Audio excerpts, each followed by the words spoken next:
പണ്ടൊരിക്കൽ സമയപുരം എന്ന ഗ്രാമത്തിൽ പട്ടാഭി എന്ന ഒരു ധനികനുണ്ടായിരുന്നു. ഒരു ദിവസം പട്ടാഭി നന്നായി ഉറങ്ങുമ്പോൾ കൊല്ലക്കാരൻ രംഗൻ വീടിനുള്ളിലേക്ക് വന്ന് കിടക്കുന്ന റൂമിലെ അലമാര തുറന്ന് അതിലുണ്ടായിരുന്ന സ്വർണ്ണാഭരണങ്ങളെല്ലാം എടുത്ത് അവിടുന്ന് രക്ഷപ്പെടുമ്പോൾ അലമാരയുടെ കതകിൽ നിന്ന് ശബ്ദം വന്നു. അത് കേട്ട് പട്ടാഭി ഉണർന്നു.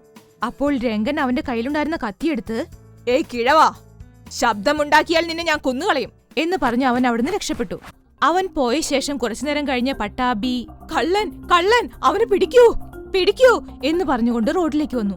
അവരുടെ അലർച്ച കേട്ട് വീട്ടിലുള്ളവരും അടുത്തുള്ള വീട്ടിലുള്ളവരും എല്ലാവരും ഉണർന്നു. ഇങ്ങനെയെല്ലാം നടക്കുമെന്ന് രംഗന് മുൻപേ അറിയാമായിരുന്നു. അവൻ പട്ടാഭിയുടെ വീടിന്റെ മാടിയിൽ നിന്ന് ചാടി അടുത്ത റോഡിലൂടെ ഓടാൻ തുടങ്ങി. അവിടെ ഒരു വീട്ടിൽ പോയി കഥ കടച്ചു. എങ്ങനെയോ ഒരു വീട്ടിലെത്തിച്ചേർന്നു.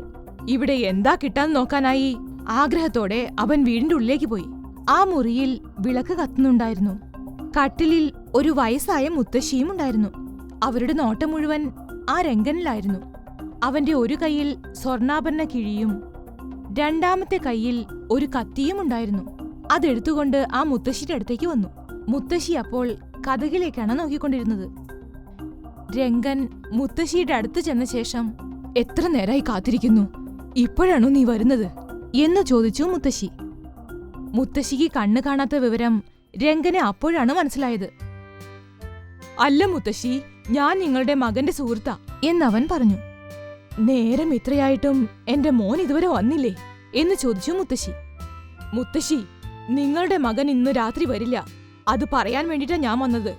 എനിക്ക് വളരെയധികം ദാഹിക്കുന്നു. എനിക്ക് കുറച്ച് വെള്ളം കിട്ടണമായിരുന്നു" എന്ന് പറഞ്ഞു രംഗൻ. "ഇവൻ എപ്പോഴും ഇങ്ങനെയാ. ഇവനു വേണ്ടി കാത്തിരുന്ന് ഞാൻ ഉറങ്ങാറേയില്ല. വെള്ളം അടുക്കളയിലുണ്ട്, നീ പോയി എടുത്തു കുടിച്ചോ" എന്ന് പറഞ്ഞുകൊണ്ട് മുത്തശ്ശി കട്ടിലിൽ കിടന്ന് ഉറങ്ങാൻ തുടങ്ങി. രംഗൻ ഇതുതന്നെയാണ് രക്ഷപ്പെടാനുള്ള സമയമെന്ന് വിചാരിച്ചു. അവൻ സ്വർണ്ണാഭരണ കിഴിയും ആ കത്തിയും ആ മുറിയിൽ ഒളിച്ചുവെച്ചു.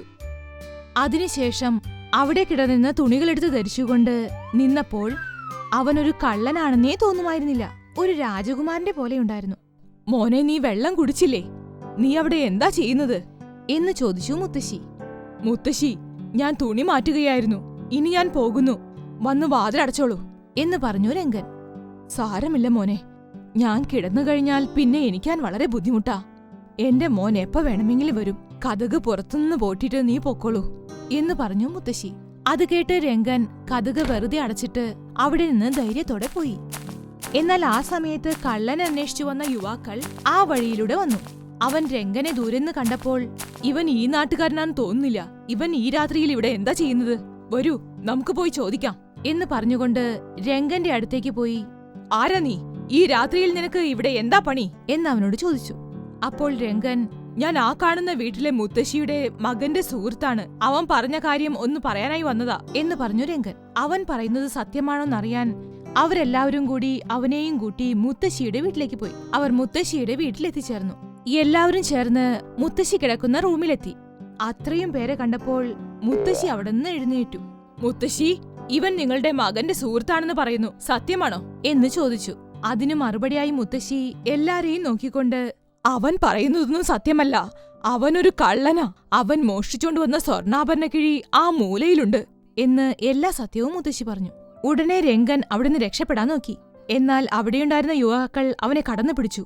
"മുത്തശ്ശി, നിങ്ങൾ വലിയൊരു ദ്രോഹിയാണ്. കണ്ണു കാണാത്ത പോലെ അഭിനയിച്ച് എന്നെ പിടിച്ചു കൊടുത്തു അല്ലേ?" എന്ന് പറഞ്ഞു രംഗൻ. അതിന് ആ മുത്തശ്ശി "നിനക്ക് നല്ല ആരോഗ്യമില്ലേ? നിനക്ക് കഷ്ടപ്പെട്ട് ജീവിച്ചൂടെ?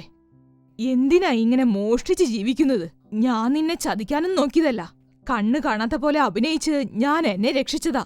അങ്ങനെ ഞാൻ ചെയ്തില്ലായിരുന്നുവെങ്കിൽ നീ ആ കത്തി കൊണ്ട് എന്നെ അപ്പ തന്നെ കൊന്നനെ" എന്ന് പറഞ്ഞു മുത്തശ്ശി. മുത്തശ്ശിയുടെ ബുദ്ധിശക്തിയെ എല്ലാവരും പ്രശംസിച്ചു. രംഗനെ സൈനികർക്കും വിട്ടുകൊടുത്തു. തന്റെ സ്വർണ്ണാഭരണ കിഴി തിരിച്ചു കിട്ടിയതിനാൽ പട്ടാഭി വളരെയധികം സന്തോഷിച്ച് "മുത്തശ്ശി, നിങ്ങളാണ് ശരിക്കും ഒരു സ്വർണം. പാരമ്പര്യമായി കൈമാറി വന്ന സ്വർണത്തെ നിങ്ങളാണ് തിരിച്ചു കൊടുത്തത്. അത് മാത്രമല്ല, എപ്പോഴും രക്ഷപ്പെട്ടുകൊണ്ടിരുന്ന ആ കള്ളനെ നിങ്ങളാണ് പിടിച്ചുകൊടുത്തത്" എന്നയാൾ പറഞ്ഞു.